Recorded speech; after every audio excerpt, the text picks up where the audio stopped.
కావ్య అయితే తన కబోర్డ్‌లో బట్టలు సర్దుకుంటూ ఉంటుంది. ఇక కావ్యని చూసైతే రాజు అలా మురిసిపోతూ ఉంటాడు. అలా మురిసిపోతూ కావ్య దగ్గరికైతే వెళ్తూ ఉంటాడు. ఇక కావ్య తన బట్టలు వన్ బై వన్ అలా సర్దుకుంటూ కబోర్డ్‌లో పెడుతూ ఉంటుంది. అలా కబోర్డ్‌లో పెడుతున్న కావ్య దగ్గరికి రాజు అయితే తన దగ్గరికి వెళ్తూ ఉంటాడు. ఇక కబోర్డ్‌లో పేరుస్తున్న కావ్యని పిలిచి కళావతి అనైతే పిలుస్తూ ఉంటాడు. అలా పిలవగానే కావ్య అలా రాజు కాసి చూస్తూ ఉంటుంది. ఏంటండి అని అంటే ఇక రాజు అయితే మాట్లాడకుండా కళావతి కాసి అయితే అలా చూస్తూ ఉండిపోతూ ఉంటాడు.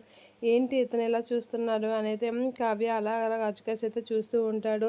నాకు ఎంత సంతోషంగా ఉందో తెలుసా కళావతి అని చెప్పేసి అయితే కావ్యాన్ని పట్టుకొని ఎత్తుకుంటూ ఉంటాడు. ఇలా ఎత్తుకుని చుట్టూ తిప్పుతూ ఐ లవ్ యూ కళావతి అని అయితే గట్టిగా అంటూ ఉంటాడు రాజు. ఆ మాటలకి షాక్ అయ్యి కావ్య అయితే చాలా హ్యాపీగా ఫీల్ అవుతూ ఉంటుంది. ఇక రాజు అయితే కావ్యాన్ని చాలా హ్యాపీగా చుట్టూ తిప్పుతూ ఉంటాడు. ఇక కావ్య కూడా చాలా హ్యాపీగా ఫీల్ అవుతూ ఉంటుంది. చాలా రోజులకి మా ఆయన తన మనసులో మాట చెప్పాడు అని అయితే చాలా హ్యాపీగా ఫీల్ అవుతూ ఉంటుంది. ఇక రాజు కూడా చాలా హ్యాపీగా కావ్యాన్ని పట్టుకొని తిప్పుతూ ఉంటాడు. కావ్య కూడా చాలా హ్యాపీగా ఫీల్ అవుతూ రాజు కాసి అలా చూస్తూ ఉండిపోతూ ఉంటుంది.